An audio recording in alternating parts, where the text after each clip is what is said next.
But without further ado, thank you, Kris, for coming on an evening in Australia to join us.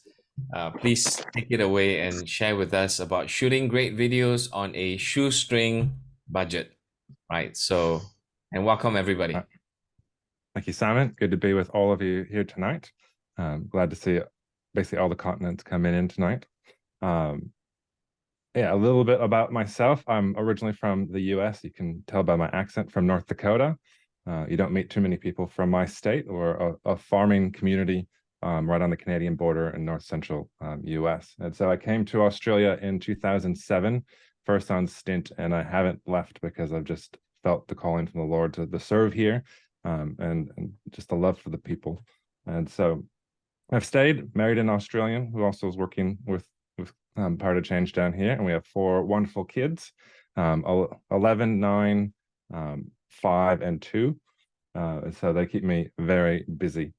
But I've loved the digital sphere as well since I was in high school. I actually started playing competitive esports right at the beginning when esports was becoming a thing, with shoutcasting and things like that. And so I've always had a foot in the digital sphere.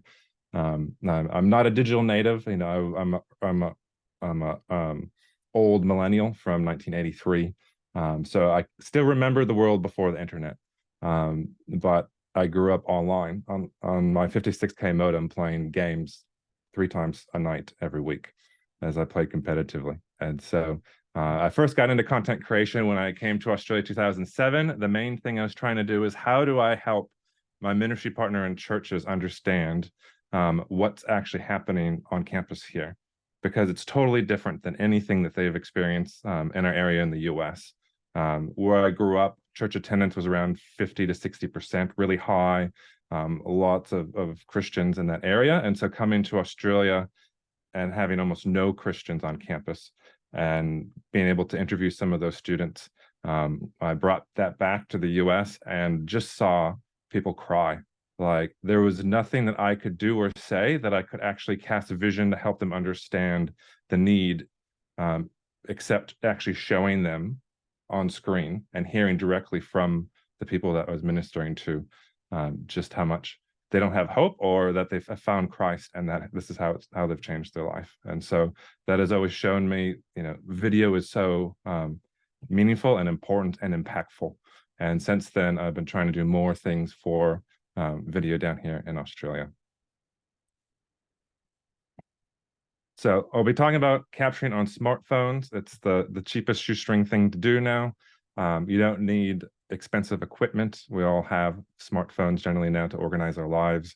Maybe too much organization or too much time staring at the screen, but it's there. How do we use it in order to capture great video? Because it's a production and distribution center in your pocket. TikTok, Facebook, Instagram, YouTube, you know, every social media platform can just utilize whatever's on your phone. And usually you always have it. You actually experience anxiety when you don't have your phone. So it's like you usually have your phone with you so you can capture things whenever you need it. Now, a key thing to remember in production is this triangle. You have quality, fast, and cheap.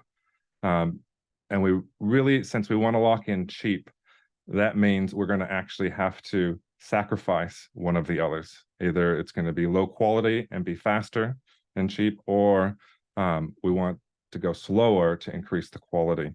And so, you know, if you want to do quality and fast, you can't do cheap because you need the money and equipment to overcome obstacles in order to improve the quality. And so this is just something to always keep in your mind. And the key thing is, in order to do cheap and increase quality, a lot of times it's going to be, how do you increase your skill level and your knowledge of the craft of producing whatever videos you want to do. And so it's going to be, you know, at first slow learning and experiencing the craft, understanding the different aspects of the workflow and production every step of the way. And so that's how you continue to keep costs low but increase your quality over time, is working on yourself. And so the first thing to really note is, if you want to keep costs down, is you have to plan well. So you're going to put more in the pre-production stage to think through the different aspects of your production. So I have a great quick video that goes through a bit of planning. Do not hit that record button if you don't know what you're filming. It's very natural to just pull out your phone and just start recording for the sake of recording. If you're just documenting a quick Snapchat memory, that's okay. You're not breaking any rules here. But if you're trying to capture cinematic footage that you plan on editing together, this is bad and it will result in you filling your phone up with content that you're just never going to edit. The reason behind this is because filming randomly means you don't have a clearly defined subject in your videos, and all content needs a defined subject or else it will just look amateur. So for a really basic example here, let's imagine that you're filming your significant other cook dinner. What most people do is pick up their phone and they just start kind of filming randomly, piecing together shots with unprofessional movement. So they'll start just kind of with a wide shot, and then maybe they'll move and showcase the pasta, and then they'll show the stove, and they'll just keep kind of going back and forth. And what they're doing is essentially trying to squeeze an entire video into just one clip. But if you think about Hollywood movies and professional commercials, it's not just one long clip that moves around a ton. It's a lot of short clips that are edited together, and each short clip is very specific. So if we flip that earlier situation, what the professional content creator does is pick one specific subject and then come up with a movement to highlight that subject. And that's really it. They're gonna repeat this process over and over again, choosing one specific subject and having a very planned clip to highlight that subject. It's funny, if you really think about the biggest difference between Hollywood movies and the stuff that we're shooting with our smaller cameras, the biggest difference isn't the gear we use, it's the level of planning that goes into the final product. So if you wanna elevate your content, the number one hack that's gonna allow you to do that without spending money is to plan more. If you think about it, TV shows literally have years, months dedicated to just planning out the specific shots. So if we just add a little bit of that same essence to our videos, it's gonna just make our content look so much better. So we need to plan and then have a script. Some people don't necessarily need scripts, but I think most people do. It just helps you get your ideas down, and then you start to process and think through, what do you want to say? What do you want to show? What do you want your viewers to actually feel at the end of your video? And so you need to put that down because that's your goal, what you're trying to communicate. And one of the things, if we're going to be recording lots of stories from our communities and our students or the people we're ministering to, a lot of them aren't good on the spot. And so you want to give them kind of some boundaries and some ideas of how to frame their ideas to be concise. It's difficult to listen to a testimony when they waffle and go slow and they can't think. So it's like you want to be concise to help just the brevity of the video and for the impact for the ideas to be communicated. And so a script or a basic outline will help your talent practice what to say and give you a template to plan your different frame shots as well. Because once you have a script, then you go to a fun part of storyboarding. So you want to then start to put down how you think you're going to capture that moment in order to communicate that idea from your script. And so this is where you plan your shots, see how you think through the different aspects that you want to show. And so it doesn't matter if you're not good at art, it can just be stick figures, but it just is a point of reference so that when you come to the day of production, it actually goes quite smoothly and quickly because you can just turn this into a shot list. And so it again makes the day of production much simpler and easier without having to think through extra things that day. Because you don't want your talent showing up and having to wait for you. And so this just helps with pushing the day on. And so other part, the planning is your location. Have a scouted location because then you know what's there, you know how to potentially set up the shots. So that's already going on in the storyboarding. And so it's fun to see what is around you. I mean, I spent a day going around a kilometer or so around our office here and finding just different backdrops of graffiti, different even nature areas that just makes it feel like you're not in the city, just so I have those in my repertoire that I can show up and do a video that might want to help communicate that aspect with the background. Because the background really helps either enunciate the person you're talking to, so you want that to kind of help them, help it describe and help what they're communicating line up. And also having a nice background just means that there's nothing distracting. So you don't want a lot of things going on in some of your backgrounds. So a key thing with the budget is you really need to account for lighting and audio. These are going to be two things that are much more difficult, having less gear on hand. And so you need to work with the environment, and you need to work around the limitations of your gear. And that's going to come down to a lot of lighting and audio. So we're going to spend some time jumping into that. So lighting. Lighting greatly impacts the quality of your video. If you don't have a well illuminated subject, it can be sometimes hard to see them, hard to see their eye movement or their emotions that they're showing. And so it's really important to have good lighting. And one key thing I'm going to say too about my presentations, I have videos because it can be really hard to just hear the theory. Like, you need to see it. And so I've gathered a bunch of good videos from YouTube. I have a list that Simon I think is going to share or has shared in the chat. So if anything drops out, you can go quick watch the video from the feed. So that is accessible for you guys. But this next one is 9 minutes. It's really long, but the thing is, it's really good. It really helps you fully wrap your head around the different ways to use lighting, and he demonstrates what different lighting does to how he looks and how the set looks. And so this is done by a guy with Primal Video here in Australia. Okay, so this is what my office or my studio looks like with no lights on. The light that you are seeing is coming through a big window that I have over the side here. So if you don't have any lights, a great place to start is by sitting in front of the window. So for context, if we spin around now, this is the window that I'm talking about. But if I sit down in the chair here, so this is what it looks like with just the light coming through the window. No extra lights. You can see, yes, it is pretty dark in the background, but again, we can address that as a secondary. But so far, I'm lit well. I'm separated from the background. Viewers will be able to easily see and focus on me and the content and not be distracted by what's going on in the background. So you want to use, first off, whatever you already have access to. You don't need to go and buy the latest and greatest, the fanciest lighting gear. You've likely already got enough right now to get started with this, and you can upgrade as and when you need to down the track. Now, even just turning on one additional background light could again change the shot and the feeling that the shot brings entirely. But again, this is a really simple setup, and I don't even have the ceiling lights on yet. So if we go ahead and turn those on, then we can change up the shot again.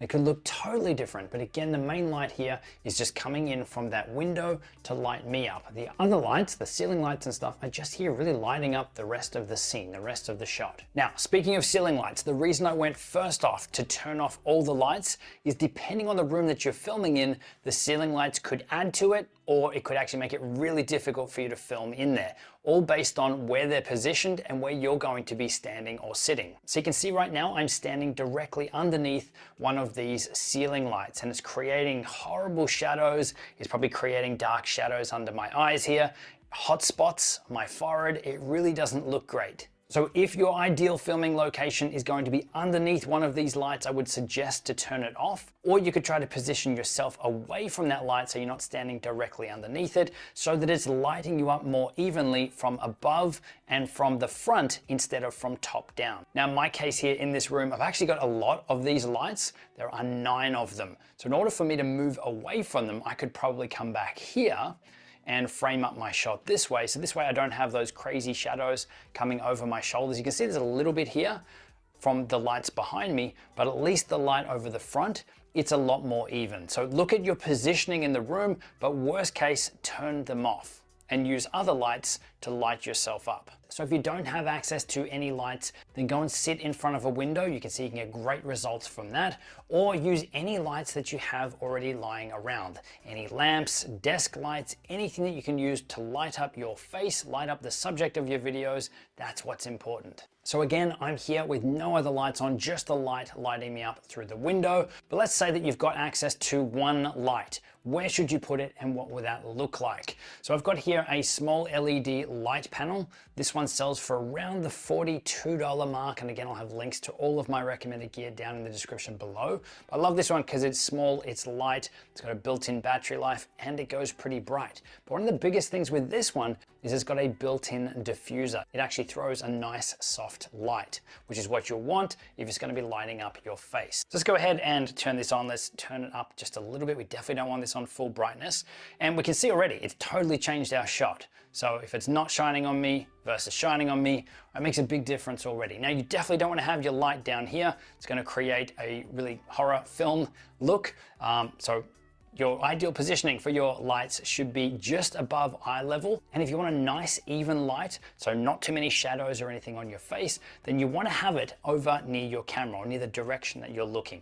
Now obviously you'd move it further back so that you're not going to have it in your shot, but you can see that that's a fairly even light here across my face. Now if you do want something more dramatic and something more that you're used to seeing in films and documentaries, then you want to move it off to the side a little bit more so there is more of a slight shadow that you're getting on the side of your face. So it's a little bit more dramatic. So light just above eye level, off to the side, or over near the camera if you've only got the one. And then once you work out the look that you like, then you could put this on a light stand or mount it just out of your shot so that it's set up there and good to go every time you want to create a video. Now the same will obviously apply for the other side as well. If we want something more neutral, then we want to go around here somewhere so that it's going to be more even light across my face. If we move it over to the side, then it's more of a dramatic shot. And again, we also don't have any background lights or anything else happening at this point. Now if you've got a light that doesn't have a built-in diffuser like this one, so it's not throwing a nice soft light, then that's when you are going to get some really harsh shadows and things, especially if it's pointing directly at you. So you can easily add some diffusion by just using a pillowcase or even some baking paper over the light, or you could turn the brightness up and you could bounce the light off the ceiling or off a wall behind your camera. Now you definitely don't want to point it in the camera lens, but I'm bouncing the light now off the wall behind the camera. So you can see how it's still lighting me up, but it's bouncing the light around the room before it comes back to me.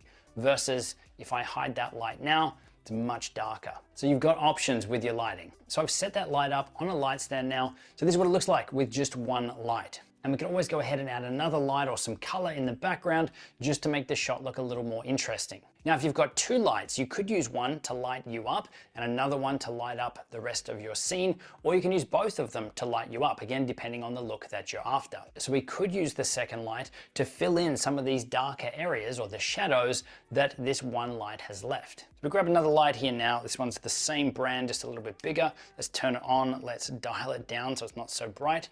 You can again see that as we move this around, we're able to change up the look of the shot. So this here now is not on very bright. This one is just filling in some of those darker areas that were left from that first main light. So I've got the main one off to one side. I've got my fill-in light here off to the other side, and we can see the difference that that makes. So it just fills in some of those darker areas. So if you're going for a two light setup, then this is pretty standard. Both of them in front of you, both of them up above eye level, but both of them at different brightness levels, with one of them being your primary light, one of them being your fill light to fill in some of those shadows. So with that light now on a stand, this is what that looks like. So for some behind the scenes here, we've got our main primary light here, the bright one. This is doing most of the lighting me up. We've then got our secondary light here. So it's a much dimmer light just to fill in some of those shadows. And again, this already is just lighting me up with really cheap gear. And if we add a background light, then that's what that can look like. Now, if you've got access to three lights, then a three lighting setup is actually something that's really popular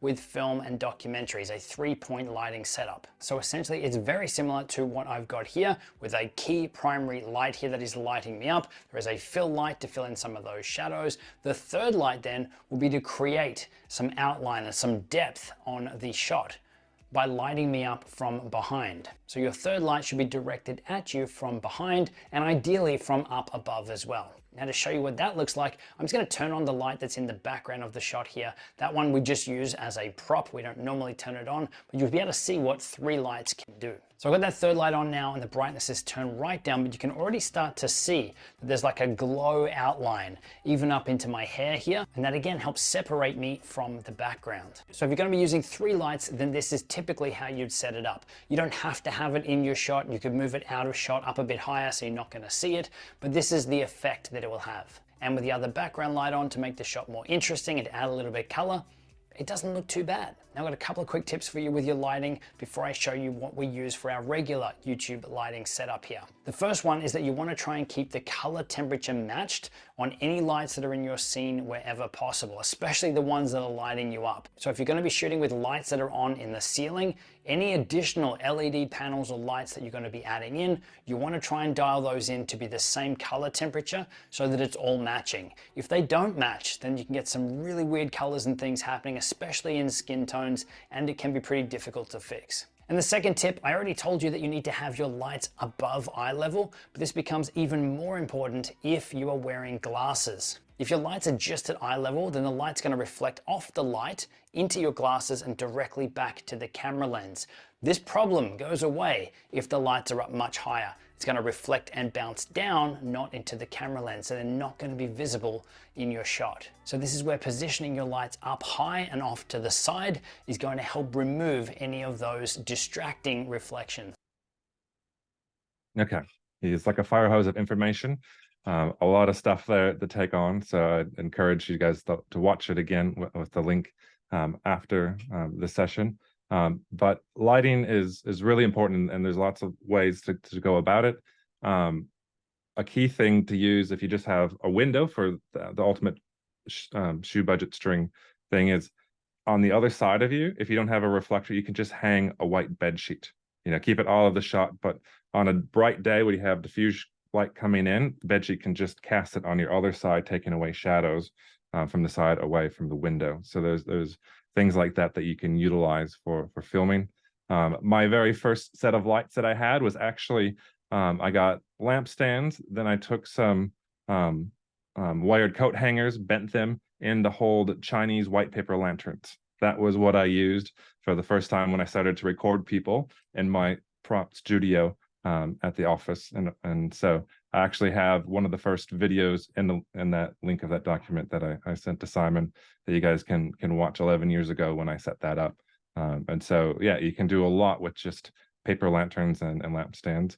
Then the next proper lighting we got was 3-point lighting, but it was incandescent lighting, which are really hot. But the thing was the light bulbs cost $50 each, and one would almost always burn out every 2 times we set them up.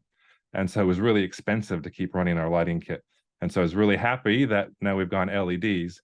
They almost never burn out and there's no issues. And, you know, for $40 to $50, you can get one of those panels, which is battery. And now you can go anywhere and set up the lighting and have perfect lighting away from PowerPoints. And so things have really changed in technology and accessibility for producing anywhere you want to be, especially if you don't have continuous power supply or whatever. And in some communities or on the road, you can just bring those with and have a couple hours to capture something. So audio. A key thing with audio is people will forgive bad video. They will not forgive bad audio. Instantly, you start to check out as soon as you hear bad audio. And I have a really good example of bad audio for you guys to listen to. Today we're going to teach Lauren how to surf in the Pacific side of Panama. And the waves are fun, about 2 to 3 feet, really good offshore winds, and beautiful blue sunny day. I'm just going to try to avoid the rocks on the inside a little bit.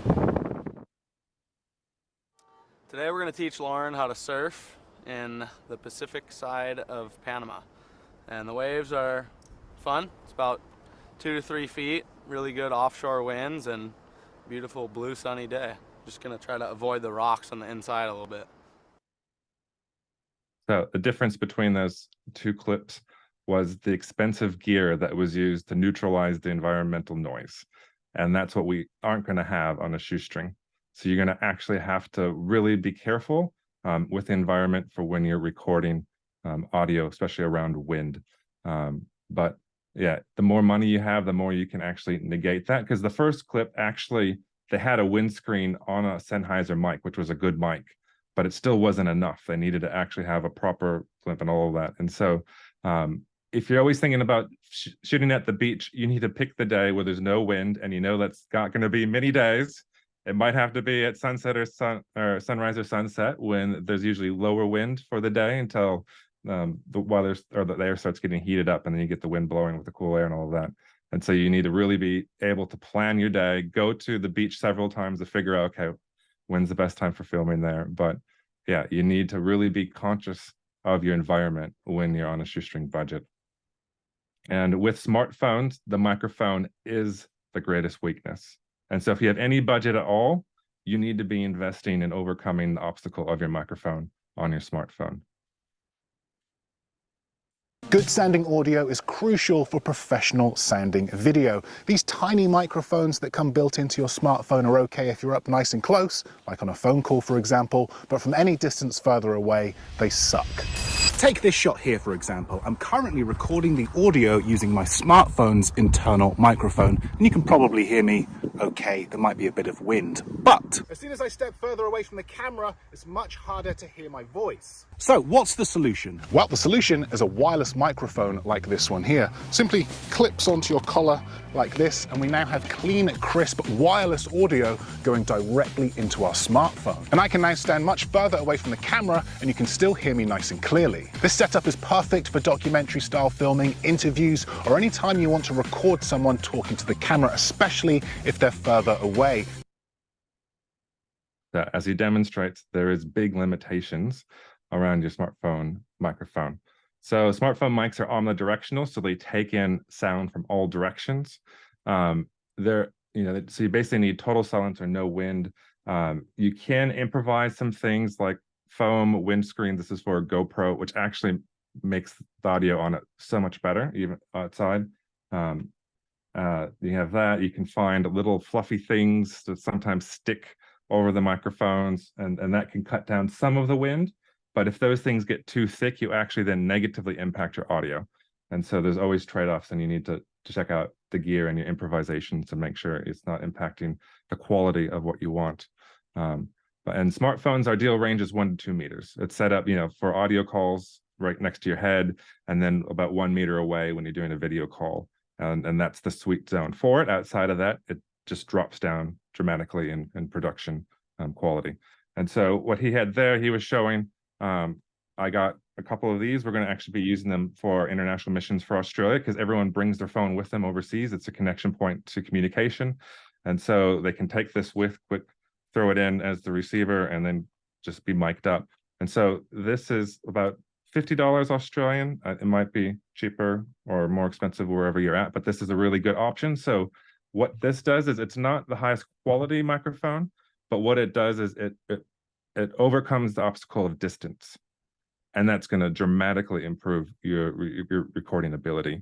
And it also has 2 mics for these ones, and so that way you can have 2 people mic'd up on camera as you're going around. And it has extra battery, so it can charge again and again to use it for a day of shooting as well.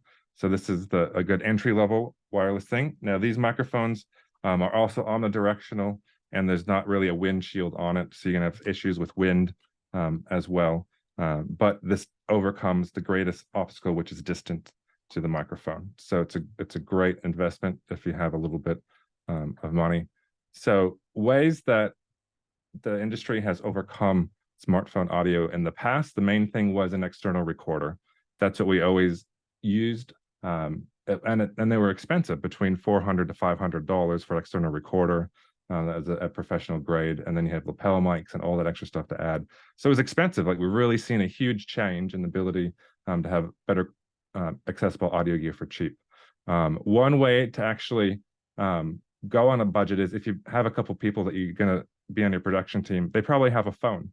So you can use a second phone that records audio, and then in post-production, put them together on a laptop, or you can, if you don't have a laptop, throw it on a USB stick that's connected to their phone, and then put it on yours and do the editing on your phone with their audio. So that's one way to hack the system, because everyone usually has a phone. So you can do some audio recording directly. Another thing to think about is, if you're wanting to do a podcast setup, like have a table with the discussion happening, the best setup, might actually be getting like a USB mic to your computer or a laptop, as that then bypasses the smartphone audio, and you then in post-production put it together. And those generally run around $150 to $200 Australian. The Blue Yeti actually has like 3 different types of recording that it can do. It has like 6 microphones inside the cap. And so that can help with doing a podcast setup on the cheap. and I already talked about the wireless mics that are the best solution. And the one that we love, I have it in here. It's not a shoestring budget, but it shows how far the industry has come in trying to solve this issue. And so for about $360 Australian, you get the Rode Goes. And so you get a transmitter and then 2 wireless mics. And now the microphones, actually, you don't need to have a lapel. There is a microphone right there, so you can just clip it on and then use it right away. We usually put a lapel mic in there so that it's really big and blocky in the front. And so we don't like the aesthetics of that. But you can also put it in this as a holder, so you can do man on the street videos, walking up to people and get good audio. It's really versatile. And if you're looking for extra money in your budget, you can talk to your supervisor about it's useful at conferences for digital trainings. Because before, if you're going to do a live stream and have someone digitally coming in to teach your group, you have to have like a soundboard and have the microphones through that and then connect it to your computer. With this, you just connect it into the mic output on your laptop or input, and you have 2 wireless microphones on Zoom or whatever. So we use it all the time for doing, with trainers outside of the city or state that we're in. So there's just so much versatility that's coming in. And DJI now is creating a model for this. Simon told me there's another group that just made another version that's kind of a little bit cheaper than DJI and Rode. But the technology is catching up and trying to make things more accessible. So it's really exciting to see that. So yeah, that's the best solution that's industry standard now. Almost every content creator that has a little bit of money, they have Rode Goes or the DJI ones that come in. And the transmitters also can record the audio. So that way, if there's any interference in the transmission to the receiver, that you can go and get clear audio from the transmitter as well. So you have that backup for ensuring you have good audio. So with smartphone audio, review your footage on site. Remember, we're doing this on the cheap, so you don't have a lot of leeway for travel costs and all of that. And so you want to make sure before you leave where you're shooting that you've captured your shot. And it's good to have, if you have a 2-person team, if you're the one that's doing the main shooting and directing the talent, it's sometimes hard to keep track of audio because there's so many things happening. So if you have a mate with you, have them keep track on the audio, because when you're trying to make sure that the talent is delivering their lines correctly and in a way that you want, so you just forget about if there's a gust of wind or something that might come, or a truck in the distance or something. So it's helpful to have another person overseeing that and keeping tabs on that. And so just reshoot until you get the shot and the audio that you need. Now, getting to shooting. You'd think shooting would be one of the first things to talk about, but first you need to cover your environment and everything around you to get then the proper shot. And so a key thing with phones is it seems like they're adding more and more lenses and cameras to smartphones every model they come. You know, pretty soon we'll have 12 or 20 lenses on them or something.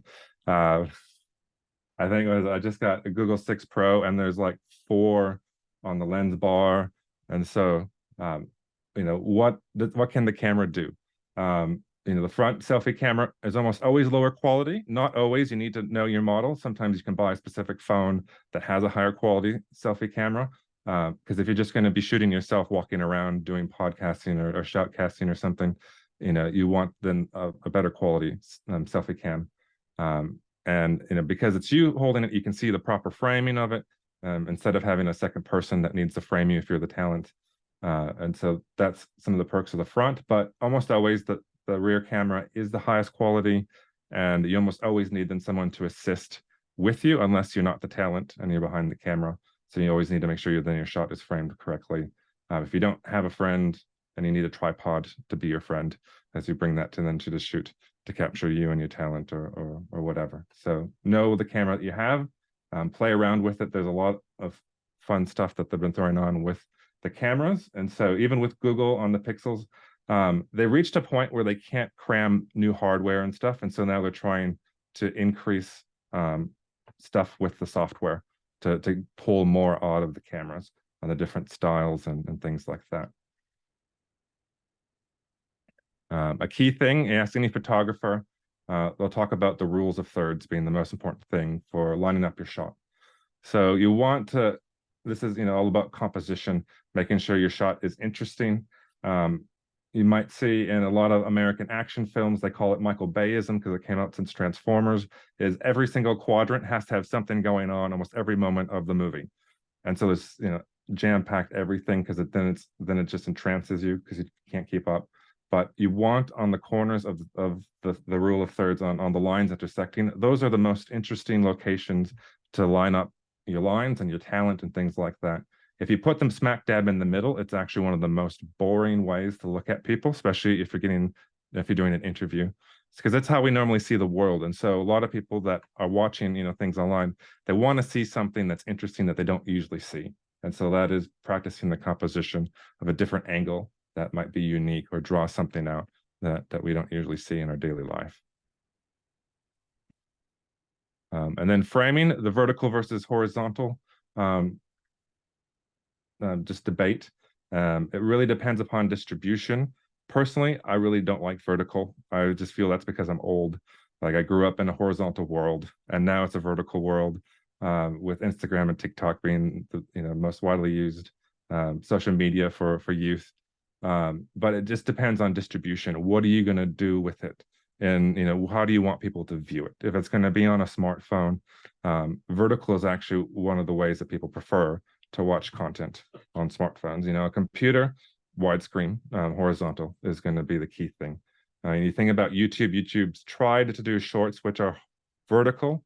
It hasn't taken off because YouTube is really a horizontal platform, and so those are things that can really impact. For my team, what we've done is, in order to capture, we've gone to GoPros, and we have a mount where we have one vertical and one horizontal.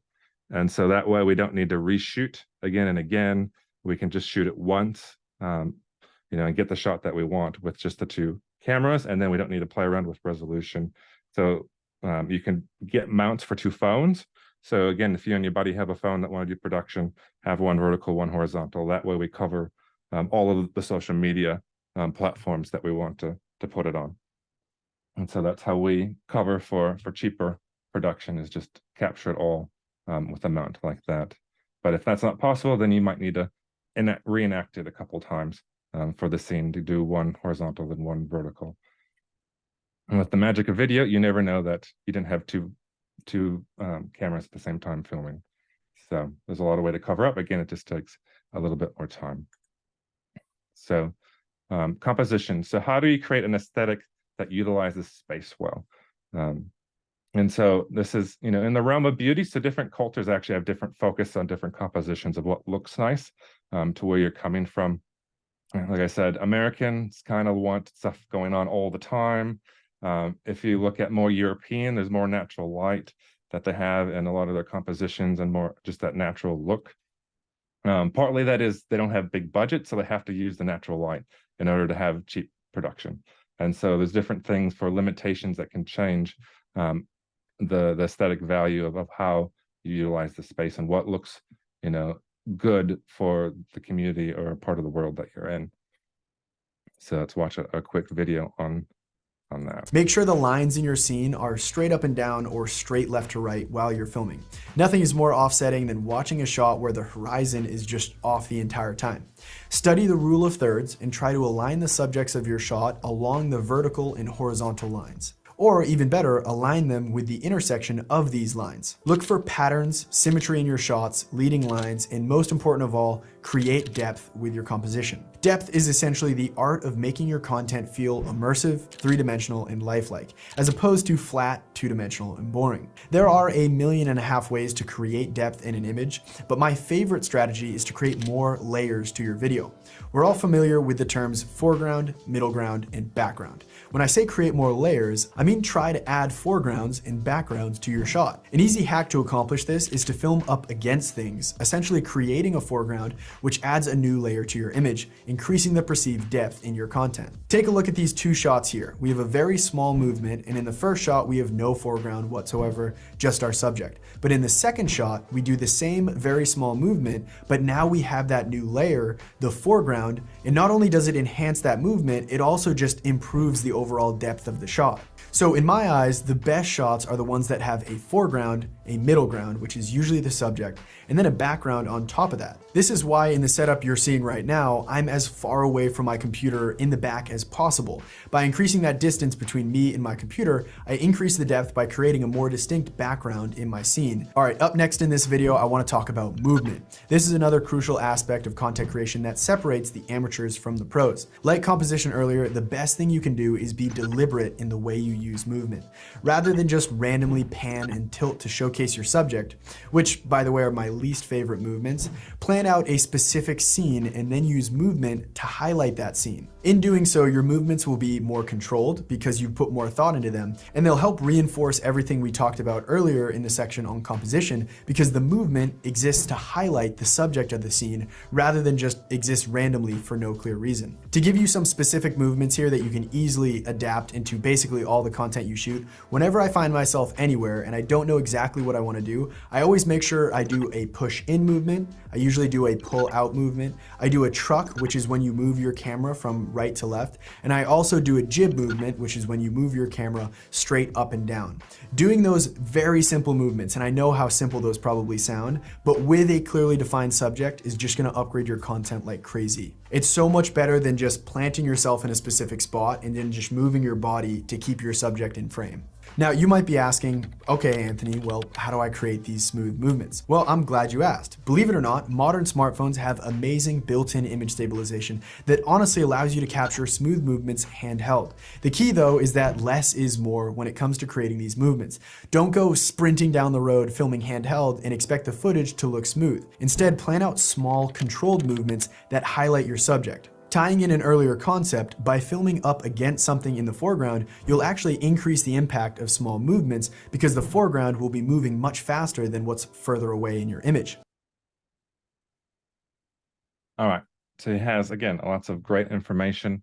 Less is more when you are filming, especially on a budget and as you start out, if you don't have a lot of background experience, because you don't want the camera to take away from the subject.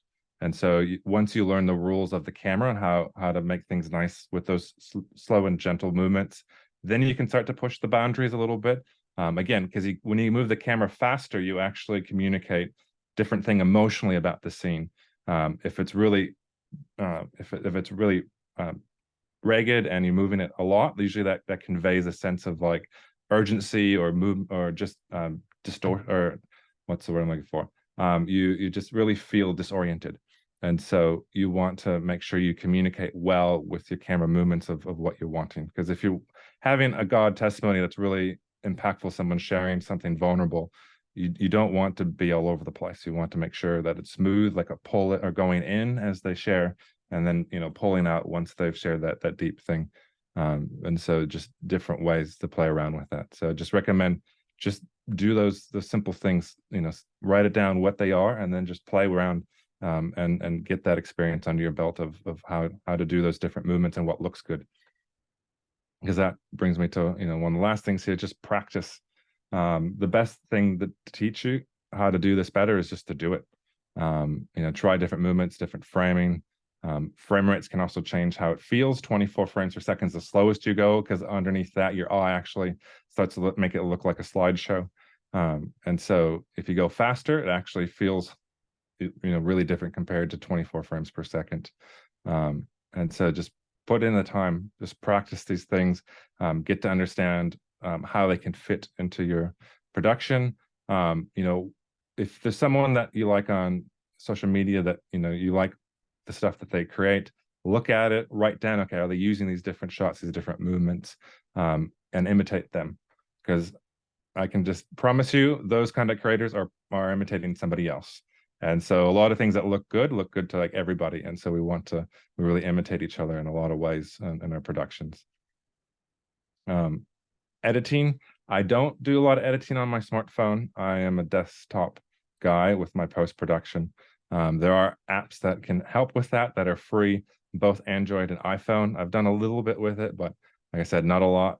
I can say on, I know on Android, I don't have an iPhone, so I can't look it up, but Motive Audio, which is actually put out by Shure. So the microphone I'm using here actually can plug directly into my smartphone as well, and I can just record audio that's perfect studio quality on my phone, and they have a free app that's called Motive Audio that you can do that in. I use Adobe Premiere Suite, so that means I automatically get Adobe Rush and things on my phone, so I can use those higher paid apps. But I mean, on iPhones, iMovie is still really good on both Android and iPhone. CapCut is one of the most used videos that has lots of extra content as well, with music and sounds and filters and things. And so that is owned by ByteDance, who owns TikTok. So this is why CapCut integrates really, really well with TikTok on a flow for that production. Yeah, and so editing on your smartphone, it's possible. Remember to have it plugged in, because when you're using your processor on your smartphone, it can really use the battery quickly. So keep that in mind as you do editing. The other key thing to know for Shoestring budget is royalty-free is music to your ears. And so this is usually where you pay once, or you find a library that's free that's also royalty-free. So royalty-free means when you have access to it, you paid for the license, whatever, you can then use it and distribute wherever online. And it doesn't matter how often or that you have it up, or how long you have it up, or how many people view it. You never have to pay anything more for royalties on that. And so that's how you make sure you stay well within the lines of legal copyright. And so as we all know, social media and YouTube and stuff are all getting better algorithms for picking up copyright infringement. Like, it's very important to not use things illegally, because you'll get a strike, or you get your stuff struck down, and you just spent all this time and energy filming and wanting to show it, but YouTube just took all the audio off or something, and you can't hear it the way that you wanted it to be heard. And so another way around this is, if you have good friends and some extra time, is if they're talented, have them do some music for you. You can do your own Foley and sound effects, which can be fun and innovative when you try to figure out how to capture different sounds that you want, and then do your own B-roll as well. Walk around the city, capture people, if it's legal, from a distance and stuff. Capture buildings, and so that's the best way to get all those extra clips for your production. And so that's what I have done. I've made lists and actually given that to friends and volunteers to go do some fun filming around the city in order to get that B-roll. So are there any questions about the material? There's a lot there. The videos are very concise and had a fire hose of information, what I wanted, because there's no way to talk through that without seeing it. And so I think we got more content in than what you normally get in about 50 minutes.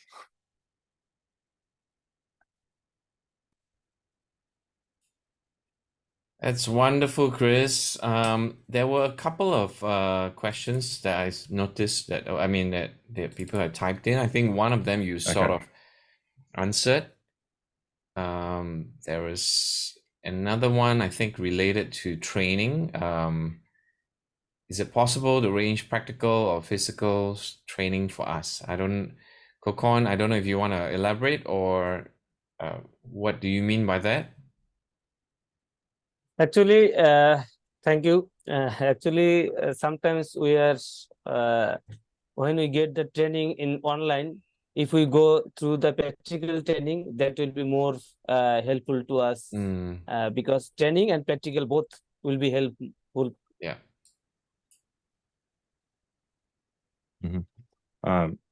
Yeah, I mean, if you have areas you want to improve, you can let me know. We could set up training, or you can even set up exercises, because each of these videos, if you just try to imitate and put into practice, that's some fun things there.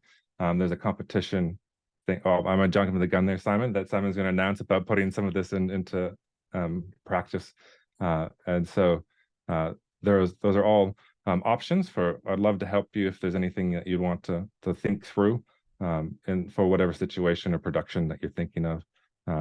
I also go to YouTube quite a bit as I pull these different things out for different areas or wanting to improve. There's thousands of people with good content as well. And so, yeah, I'm open to assisting and pointing you to directions as well for other resources that would help you with what you need. Thank you. Thank you. What's the best way to reach you, Kris, if people want to reach out to you? Workplace is good. I have that now on my phone. My phone died 3 weeks ago, which isn't nice. You figure out how much you lean on it for everything, especially banking. You can't pay bills. You're like, okay, how do I do this now? Because I can't get there. So I'm back on Workplace again regularly. All right. Okay, I think there's one more question about, can I have a few list of free apps? What do you mean for Create Movie? Are you talking about editing, Jules? Yes, I can talk something. You hear me? Yes, I can hear you, yeah. Yes, just to have some few app or application for Create Movie, a free application. Yeah. Because most of the time we find a application for payment and is so cost for us to create a good movie. I understand. I think in Kris's second last slide, there were some suggestions. And Kris, you want to say anything else about that? I did have some there. Like, this isn't my specialty, so I don't do as much editing on my phone. I would look at, if you have Android, the Google Play Store for your country, because it's going to vary depending what country you're in. There's usually free ones that are there. Some are restricted as well, because you have to pay to go more, but some of them can be used on some of those lower levels, which can just do basic editing. And so you have to have a look to see what's available there. You know, Apple has iMovie on their iPhones, and I don't know what's in their app store because I haven't been on I've had an iPhone for about 10 years. But usually they have a lot more content creator stuff for iPhone. There's a better just app community and app development for the iPhone compared to Android. And so you might find more things there on the iPhone. Yeah. Kris, I have a question here, because some of the people here from my region, they're not on Workplace because they are from secure countries. So what are the second best way to reach out to you? All right, then my email. I'll just put that here. Wonderful. Thank you. Well, time has caught up with us, and thank you, Kris. You have several ways to reach him on Workplace or email. Once again, we want to thank him for making space and creating time for us. As I mentioned, I might say one thing, Simon, quick. Okay, go ahead. Since there are people that are in secure countries, CapCut is owned by ByteDance, which owns, TikTok. And so there could be security things because these apps have been known to be as bad or worse than Facebook on gathering your personal information. And so that might be why it's free as well. So there's a security issue for you if you're in a secure country to not use CapCut. Noted. Yeah. Yeah, all right. So as I mentioned, I want to announce about a special video contest, a very first ever for GDS. So watch this video by Selegna that she recorded specially for you. Just 1 minute. Hello, my name is Selegna. I am greeting you from tropical Panama. As a practical part of the training, creating great videos on a Shoestring budget, we want to open a competition of short films made with your phone. We will have 3 categories: win, build, and send. You have until October the 6th to upload your video. Some rules: not artificial intelligence allowed. Videography and editing should be done with your phone. You can use basic equipment like simple lighting or microphone, type of the things that we learned with Kris in this training. Global VPT cannot be part of the contest, but the contest is open to all the DS network, digital champions, and whoever in other strategies. You can submit 1 video per category. and we will have prizes for the winner that will be given to the team and ministry that you represent. We will have more information on a global digital strategy workplace. Stay tuned. Hello, my name is... All right, wonderful. So as you heard, we are announcing our first ever video contest with really wonderful prizes. Some of the gear that Kris has mentioned will be put up as prizes. We'll share more about that soon. But you heard what Selekna said. The categories are win, build, and send. But we want to strongly encourage you to focus on your audience and design a short video that can help them take the next step in their journey. Right. So we already mentioned, you heard her emphasize quite seriously that no AI is allowed, but it's open to anyone in the GDS network. So all of you who attend or champions, whether you are with the digital strategies team or not, it doesn't matter. But just a point, just a reminder, it doesn't have to be serious. It can be something funny, but just be creative. And it's something that your audience would laugh at, but they would do something about it. And if you're really committed, you can also submit one video per category. All right. It needs to be done with your phones and just use simple, basic equipment. But it can be in any language, because I know some of you, English is not your first language. But if you put subtitles, it would help a lot with the judging. Right. So October 6th is when you need to submit. We will put more information on Workplace, and we will also repost it as well on our WhatsApp group so that everybody can access it. There will be a folder where you can put in your projects, and then you have to label it, and then we will have a judging process, and then we will announce and we will give out the prizes. All right, so just have fun. But this is something that we just want, a simple way that the GDS team wants to encourage you to make use of the things that you learn and really create some stuff that will serve the audiences that God has called us to, right? So once again, thank you so much for being part of our GDS Learning Lounge, special workshop. A special thanks to Kris and Melody for assisting me in this setting up. And we thank you for making time, and go get going with your videos. All right. We look forward to watch it. All right. Thanks again, everybody, from those who woke up really early in the morning and those somewhere in the afternoon or evening about to retire. Thank you so much for being part of this. All right. We'll see you on the next GDS Learning Lounge. All right. Bye for now.